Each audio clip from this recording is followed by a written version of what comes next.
From a young age, I understood my place in the family hierarchy. My name is Stella, but most people call me Stella. I am the younger daughter in a family that, from the outside, might seem like your typical middle-class household. My older sister, Delilah, or Delilah as we call her, was always the shining star. 2 years my senior, she was endowed with golden locks that captured the sunlight perfectly in photographs, which our mother was always eager to share on social media or add to the family album. Although I was not without my charms, sporting dark hair, hazel eyes, and a distinctive look my aunt admired as interesting, in our home, being interesting was insufficient. Delilah was the benchmark of excellence, and I merely existed in her shadow. The favoritism displayed by our parents was unmistakable. Shopping sprees were reserved for Delilah's wardrobe needs, while my necessities were often postponed with a maybe next month, sweetie. Delilah received the larger bedroom for her academic needs and was gifted a car on her 15th birthday. I, on the other hand, received a watch, not even an impressive one. The disparity became painfully clear during our high school graduations. Delilah's graduation was marked by a lavish celebration, and our father announced they would finance her college education as she pursued a career in cake, proudly following in his footsteps. Cheers were raised for her prospective success. 2 years later, when I graduated with superior grades, the scene at our kitchen table was markedly different. As I laid out my college acceptance letters, my parents shared uneasy glances. "Honey," my mother began, avoiding eye contact, "we just can't afford college right now. The market's tough with Delilah's tuition." My father suggested I work to save money for my education. That night, devastated, I cried myself to sleep, vowing it would be the last time their favoritism would affect me so deeply. Determined, I began job hunting the following morning and soon secured a position as a cleaning at the Grand Plaza Hotel, our city's most prestigious hotel. While Delilah returned home after college to save money, I moved into a modest studio apartment across town. Living independently was challenging at first, but the freedom from constant comparison was refreshing. My modest home was truly my own, and each evening, exhausted yet fulfilled, I felt a surge of pride in my self-sufficiency. At work, I embraced every task as a chance to learn everything about the hotel receptionist. My diligence did not go unnoticed. "Stella, you're the only one who consistently gets perfect room inspection scores," Mrs. Natalie, the head house cook, remarked after just 4 months. My approach was simple. Treat every room as if I were the guest. This ethos not only earned me a promotion within 3 months, but also introduced me to intriguing individuals like Angel, a distinguished guest in room 964, who noticed my exceptional service. His acknowledgement was just the beginning of a new chapter, one where my efforts were recognized and valued, irrespective of the shadows cast by familial expectations. One morning, while I was overseeing the 7th floor's cleaning, a guest caught my attention. "Miss, could I have a word?" he called out. What began as a simple query about extra towels evolved into a quarter-hour discussion on hotel operations. Day after day, our paths crossed, until on his 5th day, he casually invited me to dinner. "There's a lovely restaurant downtown," he suggested. Standing firm, I met his gaze and responded, "Mr. Richardson, I appreciate the offer, but I'm not interested in any short-term relationships during your stay." He took my refusal with a chuckle. "Fair enough, but the invitation for dinner still stands. Nothing more." I declined respectfully yet firmly, and throughout his 5-week stay, he remained amiable and respectful.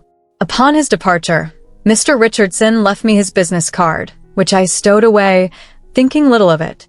However, within weeks, my career began to accelerate unexpectedly. First, I was offered a front desk position, then rapidly ascended to lead the registration team, and soon after, became the assistant manager. Within just 4 months of Mr. Richardson's leave, I found myself managing the entire front office. The swift progression left me bewildered, although I knew my capabilities. Whispers and rumors began to circulate soon after. "She must be involved with Mr. Andrew." One concierge speculated to another, suggesting our hotel's owner was the reason for my rapid promotions. "Did you see how quickly she climbed the ladder?" That doesn't happen without some sort of favor, they insinuated. Despite my efforts to disregard these whispers, they hurt. I had earned every promotion through hard work, dedication, and a thorough understanding of hotel operations, yet rumors painted a different picture, one where my advancement was due to a supposed liaison with Mr. Andrew, whom I had barely met. One Monday, a sudden summons from Mr. Andrew's secretary had me apprehensive about potential bad news. I entered his office at the appointed time, finding him, a tall man in his 30s with discerning eyes, shuffling papers.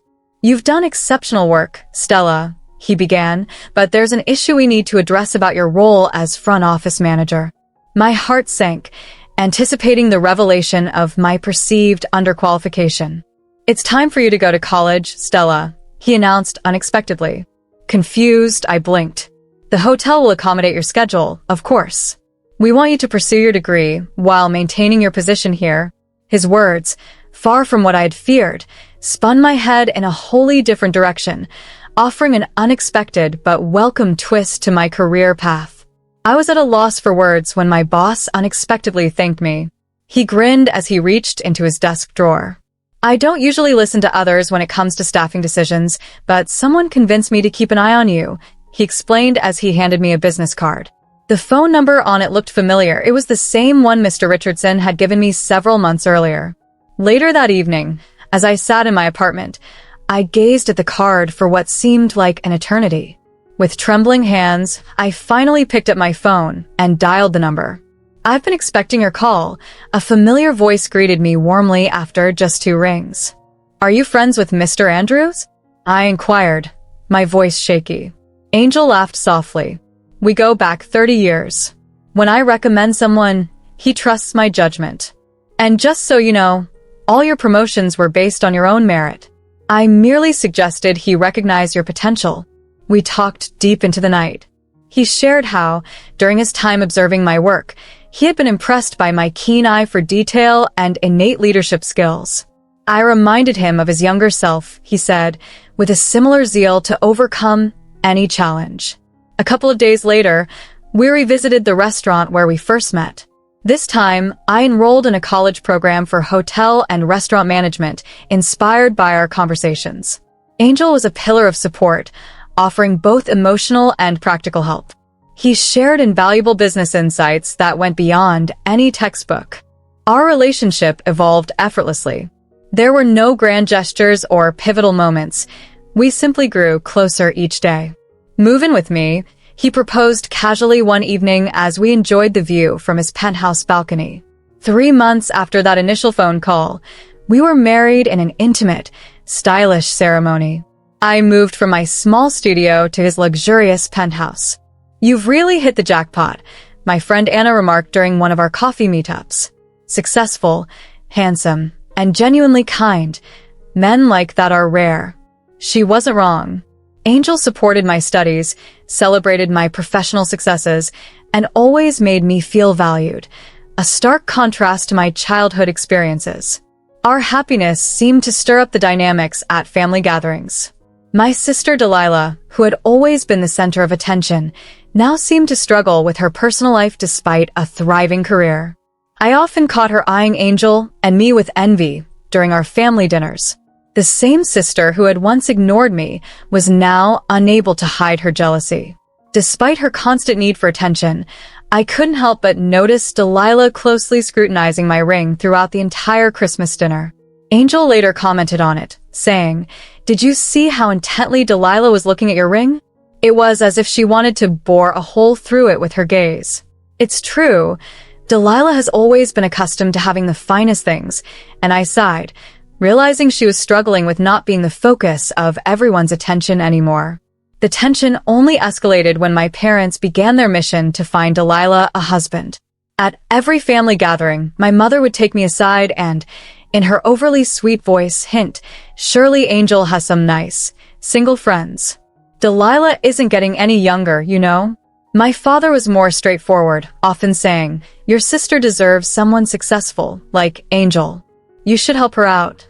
That's what families do."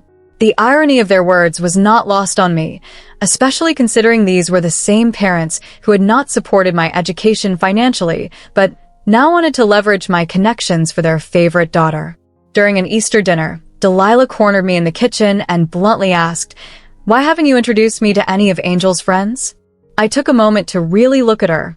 Her appearance was as flawless as ever, but there was a new desperation in her eyes I hadn't seen before.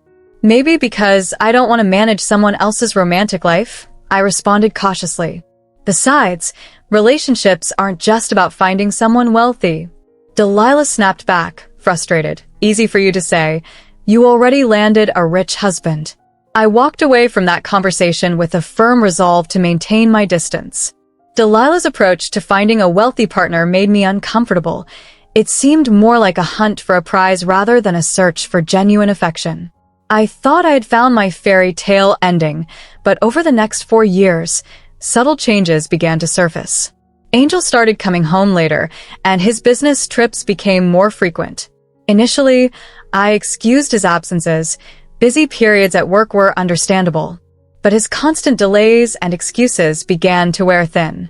"Sorry, darling, emergency board meeting," he would text, missing another dinner I had prepared. "This trip might extend to 5 weeks, he'd say, barely looking up from his phone. Our penthouse felt increasingly empty, the echo of my heels a stark reminder of my solitude. One night, I decided it was time for a candid conversation. I waited up for him, ready to address our issues. When he arrived home at 10:10 p.m., his expression was distant and cold. "Angel, we need to talk," I said, determined. "Yes, we do," he replied, his tone detached. What followed seemed like a scene from someone else's life, not mine. "I want a divorce," he stated emotionlessly. "I don't love you anymore. In fact, I'm not sure I ever did." His words felt like a physical blow. I stammered, "Angel, if there's a problem, we can fix it. There's always something to work on." "There's nothing to work on, Stella. It's over. My lawyer will contact you," he said, his decision final.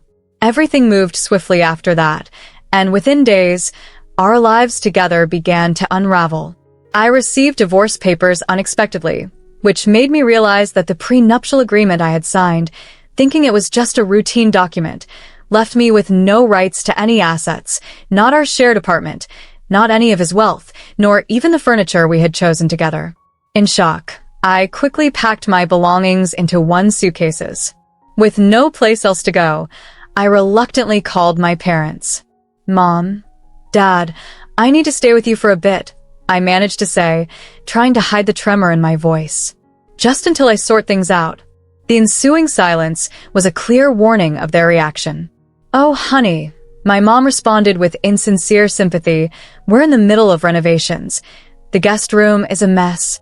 I suggested sleeping on the sofa, but my dad interjected, "The living room's being painted, and you know our house isn't big." Their endless excuses, each more feeble than the last, stung me deeply, especially their thinly veiled pleasure at my misfortune. Forced to start over, I found a modest apartment across town and threw myself into work, but nothing seemed to go right. My reports were constantly returned for revisions, and my decisions were always second-guessed. Eventually, Mr. Andrew, my former mentor, called me into his office, avoiding eye contact. "Stella," he said, fidgeting with papers, "perhaps it's time you considered other opportunities. We'll gladly give you a reference." The loss of my job compounded the sense of abandonment from my family, plunging me into a deep depression. For weeks, I scarcely left my bed, and the silence from my family was crushing. Not one call or message to see if I was even alive. One morning, my friend Anna burst into my apartment with coffee and bagels, determined to lift my spirits. "This isn't you, Stella," she insisted. As she threw open the curtains, she continued, "The Stella I know is a fighter. The one who rose from a cleaning to management, who worked her way through college while holding a full-time job. That Stella is still here." Her words sparked something in me. Despite the prenuptial agreement, I had wisely saved money, living frugally and always preparing for the unexpected. One restless night, an idea struck me. With my extensive experience in hospitality, from housekeeping to front office management, I knew the industry inside out. "I'm going to open my own hotel," I announced to Anna over breakfast the next day. She was startled by my ambition. "It's a big leap," she said, nearly spitting out her coffee. "I've saved enough for startup costs, and I'll look for investors," I declared, already planning on my phone. I immersed myself in research, developed a comprehensive business plan, and began networking. At a charity event for emerging entrepreneurs, I connected with two investors who were intrigued by my concept for a boutique hotel that would meld luxury with personalized service. The first year was grueling. I manned the reception desk by day, handled paperwork by night, and covered for any staff absence, even spending days doing housekeeping when necessary. But this time, every moment of exhaustion felt worthwhile. My success felt profoundly different. It was truly mine. Over time, I had been gradually building a business that became a triumph of perseverance and dedication.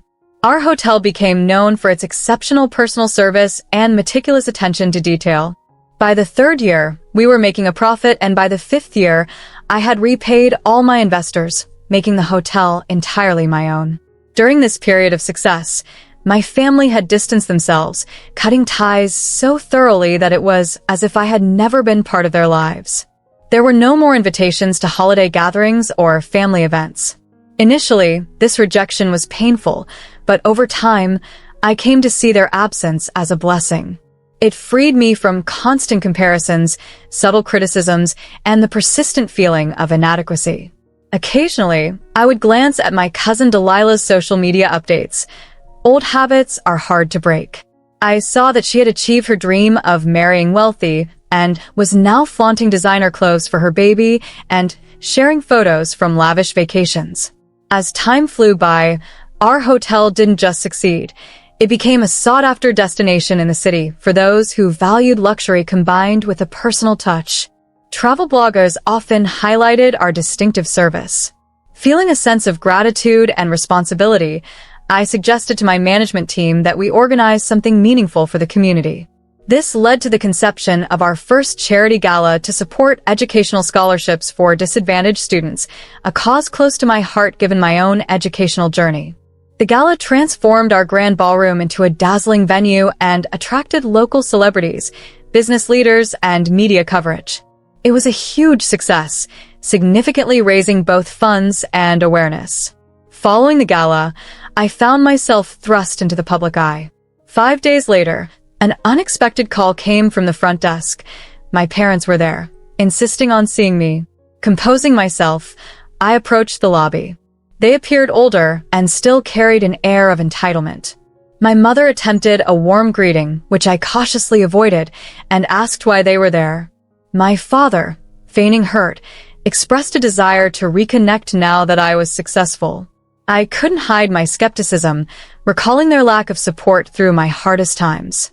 The conversation turned when my mother mentioned that Delilah was struggling, her partner had left her, and she was raising her child alone without support. She hinted that I could intervene with the baby's father. I found the request absurd, wondering why he would listen to me. Their visit, it seemed, was not just a bid for reconciliation but also an attempt to seek help for Delilah. The encounter was a stark reminder of the complex dynamics of family relationships, where old patterns can resurface even in new chapters of life. I couldn't comprehend the situation as my mother casually dropped the bombshell about Angel, the man I once called my husband. Suddenly, the room felt like it had stopped spinning as I pieced together the confusing jigsaw of my life. The unexpected richness of my sister's mysterious boyfriend, my parents' unusual aloofness, and the disastrous timing of my career nosedive. Angels? I muttered under my breath, as the reality dawned on me with a clarity that stung sharply. It wasn't planned, my mom retorted defensively, as if the randomness of the situation absolved all betrayal. These things just happen, she added. These things just happen? My voice escalated in disbelief. My husband and my sister? And you chose a side. Delilah and Angel fell in love, my dad explained, as though it justified their actions. We couldn't just pick sides, but their neutrality was a facade. You did take sides. You isolated me. When I needed you most, you turned your backs on me. My voice broke the silence with a raw edge of accusation. "Stop being so dramatic," my mom sighed, dismissing my pain. "In the end, it all worked out. Look at you, owning a hotel." So, Angel did me a favor by having me fired because Delilah felt uncomfortable working with me. I stared at my parents, finally seeing them not as the protectors I thought they were, but as collaborators in the ruin of my life. "Leave," I said quietly. "Stella, don't do this," my mom began. "Leave." My command boomed, and my security personnel appeared instantly. "These people are not welcome here," I instructed them, my voice trembling with anger. "You're being ungrateful," my dad started, but he was cut off as the guards escorted them out. "You'll regret this," my mom yelled back. "Family is all you have." "No," I called out after them. "Family should love and protect you. You're not my family. You just happened to raise me." That was the last interaction I had with my parents. I learned through mutual friends and social media snippets about the subsequent fallout of Delilah and Angel's tumultuous split. She vented about him online, while he threatened legal action. Meanwhile, my parents' fortunes dwindled due to a poor investment, leading them to downsize significantly. In contrast, my life blossomed beautifully. 3 months ago, I met Silas at a conference. He's successful, genuinely loving, and appreciates me for who I am. We're planning to marry next spring. Some nights, I find myself scrolling through Delilah's bitter posts about Angel, chuckling over the ironic justice of their predicament. My sister, once smug with victory, now lamented her single motherhood, while Angel watched his reputation crumble. As for me, the sister they thought they had defeated, I was thriving. My hotel was expanding, and Silas and I were dreaming of our future. The best revenge, I realized, wasn't about getting even. It was about living well and watching karma unfold from afar, preferably with a glass of champagne in hand.